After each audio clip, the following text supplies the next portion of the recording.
अस्सलाम वालेकुम जी। जी आकिब भाई, कैसे हैं आप? मज़ा आ रहा आकिब भाई अब आपको?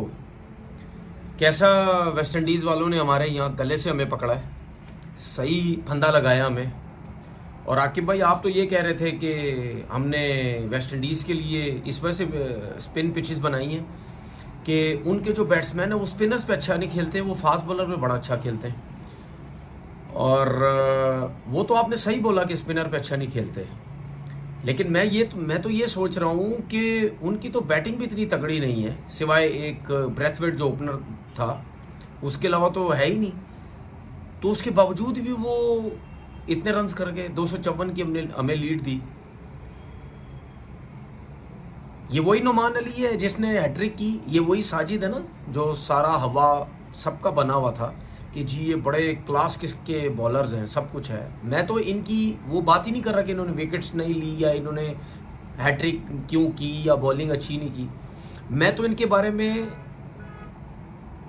काफ़ी दिन से ये बात कर रहा हूँ, जब इन पे अटैक किया जाता है, जब इनको विकेट्स नहीं मिलती है, ये एक नॉर्मल से बॉलर लगते हैं, जो कि आज हमें नज़र भी आया। वेस्ट इंडीज़ ने अपनी अप्रोच बिल्कुल चेंज की। ब्रेथवेट जो उनका कप्तान, उसने अपनी अप्रोच, सोच, खेलने का स्टाइल बिल्कुल चेंज किया।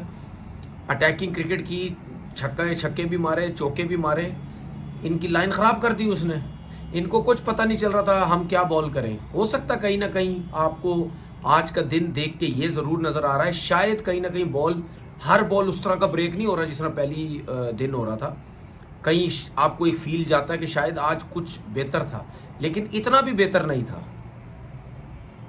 कि वो नुमान अली साहब को निकल निकल के मार रहे हैं, साजिद को मार रहे हैं। उसके बाद आमिर जंगू जो है, वो उसका पहला टेस्ट मैच, उसने 30 रन की इनिंग जो है वो खेली। अगर उन्होंने इतना प्रेशर हमारे ऊपर शुरू में डाला तो हम क्या कर रहे हैं? अगर मैं नुमान साहब की बात करूं, उसने 4 आउट किए, साजिद साहब ने 4 आउट किए, नुमान ने 80 रन दिए हैं, साजिद ने भी तकरीबन 70-75 रन दिए हैं, 24-24 ओवर किए हुए, 21-21 ओवर किए हुए। तो ऐसी पिच के ऊपर आपने ये जो 4-4 आउट किए हैं, मैं कहाँ लेके जाऊँ ऐसे 4 आउट? इसको तो आप फेंक दो कहीं ना कहीं इन 4 आउट को। उसकी वजह ये है, यहाँ इन विकेटों पे आप 4 आउट भी कर रहे हैं और 70-70, 80-80 रन दे के आउट कर रहे हैं। यहाँ तो इधर 2 रन करना अजाब हुआ है। और रन किससे करवाए? ठीक है, इनका जो विकेट कीपर है, इमलाच बोलते हैं विकेट कीपर, एक्स्ट्रा यार, उसकी मैं तारीफ एक चीज़ पे मैं करना चाहता हूँ, उसने एक्स्ट्राऑर्डिनरी विकेट कीपिंग की है दोनों टेस्ट मैच के अंदर। रिजवान ने बहुत बुरी कीपिंग की है उसके आगे। अगर उसकी आप विकेट कीपिंग देखें, इतना बॉल ब्रेक हो रहा है, लेग स्टंप की तरफ जा रहा है, ऑफ स्टंप से ब्रेक होकर लेग स्टंप की तरफ जाता है, उसको पकड़ता है, कैचिंग इतनी ज़बरदस्त, मतलब यानी आउटस्टैंडिंग। बहुत अरसे के बाद मुझे कोई ऐसा विकेट कीपर नज़र आया है कि जहाँ पे बॉल इतना ब्रेक हो रहा है और गेंद जाने नहीं देता, इतनी ज़बरदस्त वो जो है वो विकेट कीपिंग कर रहा है। उसने जो है वो 35 रन कर दिए, सिंक्लेयर ने 28 कर दिए, वेरिकन ने 18 कर दिए, मोती ने 18 कर दिए। अब मुझे ये बताओ, ये हमारे जो चैंपियन स्पिनर बने हुए थे इतने दोनों, किधर गई इनकी बॉलिंग? इन दोनों के आगे इन चारों ने तकरीबन 100 रन कर दिए। अब मुझे एक बात बताओ, जब ये 100 रन कर रहे हैं नीचे से, तो फिर आप इससे अंदाज़ा लगा सकते हैं नुमान साहब और साजिद साहब ने क्या बॉलिंग की है। पैथेटिक किस्म की बॉलिंग की है, पैथेटिक। और दूसरी बात ये मैं कल भी कह चुका हूँ, अगर इतना स्पिन किसी को भी मिलता ना भाई, वो करता है स्पिन, वो आउट कर जाता है कहीं ना कहीं। और अगर दूसरी इनिंग में 24-24, 21 ओवर करके आउट कर रहे हो तो भाई हमारे पे एहसान नहीं किया, उन्होंने बहुत रन्स कर दिए। अब 76 पे हमारे 4 आउट हो गए। अब इस 76 में 31 रन बाबर आजम के, बाकी सऊद शकील भी शान मसूद भी पहले ओवर में आउट, हुरैरा भी रिवर्स स्विंग मारते हुए पहले दूसरे ओवर में आउट। अब हुरैरा को आप किस तरह जज करोगे? टेस्ट मैचेस तो ख़त्म हो गए ना, मतलब इनिंग्स तो ख़त्म हो गई, अब 2 टेस्ट मैचेस थे, 4 इनिंग हो गई। अब उसको कैसे जज करोगे? आप इस तरह जज करोगे, ये उल्टा मारता हुआ आउट हो गया, ये सीधा रोकता हुआ आउट हो गया, ये इसको तो स्पिनर ही नहीं खेलने आते, इसको तो कुछ भी खेलने नहीं आता। और भाई जितने बड़े प्लेयर भी आ जाओ, इतने ब्रेक पे कोई नहीं खेल सकता। गेंद लेग स्टंप पे गिर रहा है, ऑफ स्टंप पे जा रहा है, खब्बा बॉल कर रहा, आपको आप रोकने जाते, गेंद बीट हो जाता है, कैसे खेलोगे आप? इतना बॉल जो बाहर निकल रहा है उसको रोकने जाओगे या आम बॉल को खेलोगे?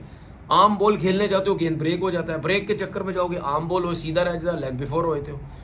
तो बॉलर्स तो मजे, अब यही बॉलर जो हम नोमान और साजिद को चढ़ाया हुआ था हमने सर पे, अब यही वेस्ट इंडीज के बॉलर आपको कितनी मुश्किल में डाली हुई है। जो आकिब जावेद कह रहा था जी उनकी तो बैट्समैन स्पिनर पे अच्छे नहीं है, तो ये भी तो अब सोचो हमारे बैट्समैन क्या कर रहे हैं, अब कितनी स्ट्रगल करेंगे हमारे बैट्समैन।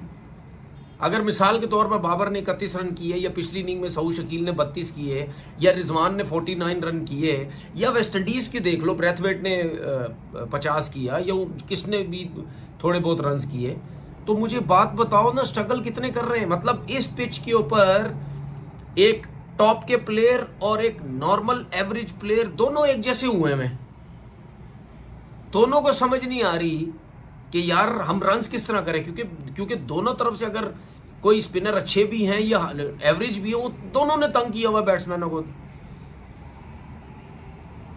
अब अगर आप हारते हैं, जो कि चांस तो मुझे यही लग रहा है, क्योंकि सऊद शकील 12-13 पे है, वो काशिफ को भेज दिया, वो अगले ओवर सुबह आके दूसरे तीसरे में फारिग हो जाएगा, फिर आ जाएगा रिजवान। अब ये क्या करेंगे, दोनों पहाड़ जैसे रन लगे हुए हैं, वो कैसे करेंगे? अब ये कोई जादू ही हो सकता है, कोई जादू ही हो सकता है, तो ये दोनों एक्स्ट्राऑर्डिनरी बैटिंग करके ये सलमान इनका साथ दे के मैच जितवा सकता है, वरना तो आप 1000% ये टेस्ट मैच आ रहे हैं, आप टेस्ट मैच बचा ही नहीं सकते किसी सूरत में, क्योंकि कितना खेलेंगे, कितने स्विप शॉटें मारेंगे, कितना फीट यूज करेंगे। जहां बॉल ज्यादा ब्रेक हुआ, जहां आपकी कंसंट्रेशन फारिग हुई, आप आउट हो जाएंगे, क्योंकि इस टेस्ट मैच के अंदर हर बैट्समैन को एवरी बॉल खेलने के लिए 100% एफर्ट करनी पड़ रही है, 100% कंसंट्रेशन करनी पड़ रही है, वरना तो आम पिचेस पे ऐसे होता है ना, आम ग्राउंड में ऐसे होता है, आपको शुरू में 100% एफर्ट करनी पड़ती है, जहां आप सेट हो जाते हैं, आप रिलैक्स हो जाते हैं, आपकी कंसंट्रेशन लेवल थोड़ा सा कम हो जाता है, आप समझते हैं मैं बहुत सेट हो गया हूँ, बॉल इतना ब्रेक भी नहीं हो रहा, अगर सीम हो रहा है तो मैंने कंट्रोल कर लिया है, सब कुछ सेट हो गया है, वो आप कहीं ना कहीं रिलैक्स होते हैं, लेकिन यहाँ पे नहीं हो सकते हैं। तो फिर जहां बॉल, अब मुझे एक बात बता, सिंक्लेयर भी हीरो बना हुआ है, वेरिकन भी हीरो बना हुआ है, मोती भी हीरो बना हुआ है, हमारे तो चलो अपने आप को सारे समझते ही हीरो है ना, लेकिन वो भी सारे हीरो बने। तो ये तो मुझे तो ऐसा लगता है कोई अभी भी 178 रन बाकी है, पता नहीं कोई 100 रन 1 से 50 70 80 रन से ना हार जाए, लग तो ऐसी रहे। और आपका कोच कहता है जी हमने टेस्ट चैंपियनशिप के फाइनल पे पहुंचना है, नहीं तो वरना पास तो हम रहेंगे ना। तो बात सीधी ये है कि मैसेज मेरा भी ये है, औरों का भी शायद होगा मैसेज, कि तरीके की पिच बनाओ जहां पे आपके बैट्समैन भी रन्स करें, जहां पे आपके स्पिनर भी क्वालिटी स्पिनर्स हों। कभी कभी ऐसा होता है कि अच्छा, आप किसी भी स्पिनर से पूछेंगे ना, जाके किसी भी स्पिनर से, कोई भी अच्छा स्पिनर, उससे पूछेंगे कि अगर पिच जो है वो टर्निंग नहीं है तो स्पिनर्स को क्या करना चाहिए अगर वहां आउट नहीं कर रहा, तो हर स्पिनर पता है क्या बोला, जो टॉप क्लास का स्पिनर, वो बोलेगा भाई पिच को क्या करना है, फिंगर्स में जान होनी चाहिए, फिंगर्स में जान होनी चाहिए, जिसकी वजह से बॉल ब्रेक होता है। अगर पिच की वजह से आप ब्रेक कर रहे हैं तो फिर तो आप फारिग है ना, जो कि नुमान और साजिद के बारे में मैं हमेशा कहता हूं फारिग है वो। इससे पहले मैं बार बार दोहराता हूं, बार बार आप लोगों को दोहराता हूं कि उससे पहले जो सीरीज में खेलते थे, इनकी कुट लगती थी, मार लगती थी, वो क्यों लगती थी? क्या बॉल ब्रेक नहीं होता था? क्या स्पिनर का विकेट नहीं था? सब कुछ था, इनमें एबिलिटी नहीं थी, क्योंकि ये वो बॉलर है, इनको एक्स्ट्रा ऑर्डिनरी स्पिन चाहिए तो ये आउट करेंगे, वरना ये फारिग है, वरना फारिग है ये। और आज के मैच, आज की इनिंग जो वेस्ट इंडीज ने खेली, आप उससे अंदाजा लगा सकते हो, जहां इनके ऊपर अटैक हुआ, जहां बॉल कम ब्रेक हुआ या इनको मार लगना शुरू हुई, फारिग हो गए बिल्कुल। तो ये कोई एक्सक्यूजेस नहीं है, अपनी वापस उसमें आए तगड़े फास्ट बॉलर्स। अब ये काशिफ अली मली को लेके आ गए यार, मैं तो मजाक ही, एवरेज क्रिकेटर है, 124 125 130 पे बॉल जाता है, ना डोमेस्टिक की परफॉर्मेंस, ना आउट, बस डंडे पे खिला दिया उसको पाकिस्तान।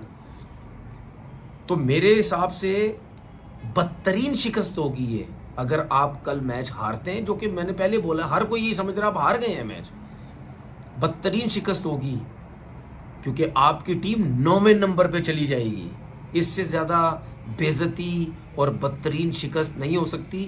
जो आपने दूसरों के लिए बोया था ना कि स्पिन ट्रैक बना बना के उनको 2-2 दिन में फारिग करेंगे, वो आपको लग पता जाएगा कल। अगर हमारे बैट्समैनों ने कोई जादूगर वाली इनिंग ना खेली तो ये टेस्ट मैच लंच तक फारिग हो जाएगा, जो मुझे ऐसा लगता है। अगर आउट होना शुरू तो लंच तक फारिग हो जाएगी ये टीम। मतलब शर्म का मुकाम है।